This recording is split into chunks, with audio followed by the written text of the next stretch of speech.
really odd. I mean, didn't expect something like this to happen here at Dulles Town Center Mall.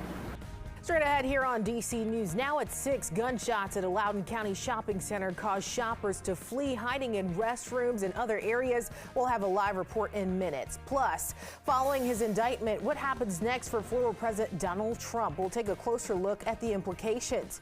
And lots of people are still out enjoying the cherry blossoms this afternoon. A look at the event still happening to celebrate the annual event. Good evening now. Thank you for joining us for DC News Now at 6. I'm Annalisa Gale. Looking ahead, we're seeing a frost advisory starting at midnight. Let's get over to meteorologist Scott Sumner. Yeah, that's the big weather story here. We're seeing those winds die down and relax quite a bit. Compliments of high pressure, dual high pressure here along the eastern seaboard. So with that, air is sinking. You don't have any volatile conditions like we had last night at this time with severe thunderstorms. And instead, we have just dry conditions around as well. So we go from the winds of yesterday and the storms of yesterday over towards the cooler weather as we fly on down. Obviously, not much going on across the region, pretty much clear skies across the board, and that's why the National Weather Service with light winds, clear skies. And we are into the growing season as we speak. We have frost advisories for all the counties shaded in blue. Whether you live in Woodstock, Winchester, Leesburg, D.C., Frederick, or Annapolis, you're under the gun across the area. Again, it starts at midnight and runs through early in the morning. We're also still having to deal with power outages from yesterday's storms. As you can see here, households without power are getting reduced by the hour as the work crews are out and about helping, but there's still counties like and towns and cities like Leesburg and over towards the Manassas area. We'll have more details about yesterday's weather and what to expect for the upcoming week in just a little bit. All right, thanks, Scott. Well, new tonight, the Loudoun County Sheriff's Office is investigating a shooting that happened at the Dulles Town Center, which led to an early closure. Meanwhile, investigators have arrested a suspect, and the victim is now in serious condition at the hospital. Dave Laval joins us from that shopping center in Sterling. Dave, what's the latest right now? Good evening, Annalisa. Well, right now, Dulles Town Center is closed except for a handful of sheriff's deputies who remain here. Management closed the mall shortly after the shooting happened. A single gunshot erupted from the second floor food court around noon. Loudoun County Sheriff Mike Chapman said his deputies found the 21-year-old victim as he walked by the Cheesecake Factory exit with a gunshot wound to his abdomen. They found the shooter, said to be in his 30s, on the second floor. As he sat on the ground with the gun near him, he surrendered without resistance. Chapman said an argument happened between the two, who do not know each other. For shoppers, though, the incident provided many tense and frightening moments. Honestly, at first it was a bit odd because his friends that were standing next to him had cameras, so it seemed like I initially thought it was a prank. But as everybody else was getting out of there, just, I guess, keeping my daughter safe. 3 other people were checked at the scene for possible injuries. The good news is they're okay. But again, as for the victim, he is at the Reston Trauma Center, where at last report, he is in serious condition. And the Loudoun County Sheriff's Office is holding one person in custody in connection with the shooting. We're live at Dulles Town Center. Dave Laval, DC News Now. All right, thanks so much, Dave. And right now, a triple shooting is under investigation in Southeast D.C. on Martin Luther King Jr. Avenue. Police shared a lookout for a possible suspect vehicle just after 4 p.m. after 3 men were injured in that shooting. Right now, they're looking for a black car, possibly an Infiniti. They say an AR-15 was sticking out of the window during that shooting. It was last seen heading southbound towards South Capitol Street. Also developing now in Prince George's County, police are on the lookout for a man who opened fire inside of a grocery store. It happened in Forestville, Maryland. So far, no injuries have been reported. Police say the gunman drove away in a blue sedan. Well, communities in Arkansas are coming together to rebuild following Friday night's monster storms. Confirmed or suspected tornadoes have been reported in at least 8 states. At this time, at least 29 people have been killed across the South and the Midwest. Through all of the destruction we've shown you, there are also some stories of survival. One woman was pulled from the debris, and a man watched as his family was rescued. Shelby Riley with our sister station in Indiana has the latest. The destruction came to Crawford County, Illinois, completely destroying the home of Joe Ellen Russell, who's lived in Robinson for the past 7 years. It was close, and I knew it was close, and I called the boys downstairs before it was real close. I said, you guys need to stay downstairs with me, and then it just excelled very quickly after that. Russell was pulled from underneath the pieces of what used to be her home with the help of first responders. And then I heard a loud roar, and I'm like, basement, guys. And like I said, I have the broken hip, and I don't even know how I got down the stairs and didn't get hurt. Not too far away was Paul Stouse. He says he went down to his basement at 9:06 p.m. on Friday night. By the time he came back up at 9:26, just 20 minutes later, his house was destroyed. I went to the basement. I sat down on the steps. I heard something go thump. About 3 or 5 minutes later, I heard crashing and crumbling. I smelled pine, roofing, and insulation. And I told somebody that my house was gone. His first instinct after leaving his basement was to make sure his family was safe across the street. She and her 2 sons were in the basement. Fire department was trying to find them. They didn't know how to find the basement. Stouse was able to help first responders find the basement, leading to their safety and survival. Being across the street, I said, I think it's back here. And they heard them knocking and brought them out. It's phenomenal the amount of people that have called me and reached out.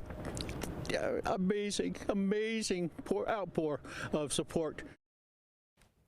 Again, that was Riley reporting there. And earlier today, the governor of Illinois traveled to the town where one person died when the roof collapsed during a concert which was taking place during the storm.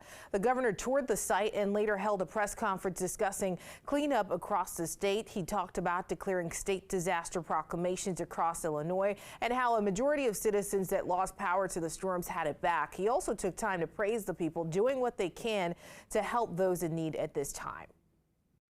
I think it's just incredibly impressive, frankly, and the mayor said it best, you know, this is a strong community, and it showed up for each other on Friday night. Now, in all, 40 people were injured when the roof collapsed, with 5 people currently in critical condition. The Trump legal team is getting ready to fight against the criminal charges he's facing in New York, and as they prepare, lawmakers are being forced to choose sides. Hannah Brandt looks at the responses from the Hill.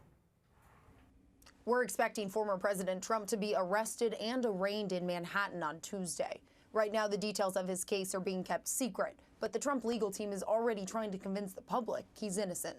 He's gearing up for a battle. Former President Donald Trump is facing multiple criminal charges, including at least 1 felony. A grand jury decided to indict Trump because of hush money payments he allegedly made in 2016 to hide details about an affair that could have damaged his campaign for president. But Trump lawyer Joe Tacopina told ABC This Week his client will be exonerated. This case is not even legally sufficient. Factually, it's a joke, and it won't survive a challenge of law in a courtroom. Over the weekend, the former president called the case an assault on our nation, while also promising to come back and make America great again. Some Republican allies have rushed to his defense, including former Attorney General Bill Barr, who suggested the charges may be politically motivated. I think the American people see that. It's the very essence of the abuse of the prosecutive function, which is pursuing a person rather than pursuing a real crime. But others are taking a wait-and-see approach. Senator Bill Cassidy told Fox News he's watching as it plays out, but is worried about the bigger picture. What I think is the particular problem is it's going to lead to all kinds of political theater that is going to distract from addressing the issues that are incredibly important to our country right now. And former President Trump is planning to hold a press conference on Tuesday evening, so we're expecting to hear directly from him following his formal arrest. In Washington, I'm Hannah Brandt. But right now, the real debate is between prosecutors and the defense. John Mueller from our sister station in New York has a look at what prosecutors will do next in the former president's case. The indictment remains sealed. Could there be a curveball or two when it's unsealed? Yes, but we know this for sure. It all stems from hush money paid to a porn star. It predates Donald Trump's presidency. Prosecutors will allege just days before the 2016 election, Trump's then attorney Michael Cohen made a $130,000 payment to porn star Stormy Daniels. It was to silence Daniels from going public about an alleged affair with Trump a decade earlier. Mr. Trump has always denied the affair, and he denies he had knowledge of the payment. Hush money payments aren't illegal. But falsifying business records is illegal. Manhattan prosecutor Alvin Bragg and his attorneys will try to prove Mr. Trump did just that. But that in itself would only be a misdemeanor offense.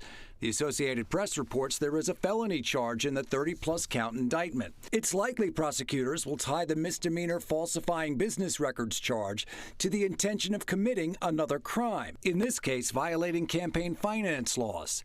If that link can be established, it would be a felony with a sentence punishable by 1 to 4 years behind bars. To prove the case, prosecutors would need to show Mr. Trump intended to commit a crime. Trump's legal team maintains the indictment against him is purely political, and they predict a big win in court. This will backfire because we're going to win this case. We will humiliate them. This is the first time in history an American president has ever faced criminal charges. Mr. Trump has said he's going to continue running for president. Can he do that legally? In a word, yes. In the newsroom, I'm John Muller. All right, I want to take a live look outside. Look at this beautiful camera shot here from the Washington Monument, looking west, obviously, right directly into the sun. We've had a lot of sunshine today, and yes, we were windy earlier on, or if not really windy, certainly breezy. But that's even relaxing. Now let's take a look at what our highs were. We got up to 58 degrees. I did say yesterday we got up to 57, so it was a degree off that. Not too bad. The average high should be 63. And the record high set back in 1963 was at 89 degrees. So we were well below that, of course. And right now we're seeing a temperature of 57 degrees. And look at these winds. Not even close to what we saw at this time yesterday. North-northwest breeze at 8 miles an hour. But those winds will shift over to the south and it'll become breezy once again as we go into tomorrow. But it'll be a warmer wind, not a cold wind. And here it is. You can see the wind gusts. I mean, they're really not too bad. Under 15 miles an hour across the region as the sun continues to set. Those winds will continue to drop. And as I showed you at the top of the newscast, we'll see some frost. Yes, indeed. It'll be a cold night out there. Matter of fact, look at these numbers here. Your hour-by-hour forecast going into Frederick, Maryland, 49 degrees at 8 o'clock, down to 44 by 10 o'clock. So a rapid drop-off in temperature there. And elsewhere across the region, we're looking here over in D.C. We're looking at 54 at 7 p.m., 49 at 9 p.m., and 46 by 11 p.m. Now, what can we expect for tomorrow? I did say it was going to be a southerly wind out there. That means usually milder temperatures. Where can we expect the thermometer to go? I'll have the answer to that coming up. Annalisa.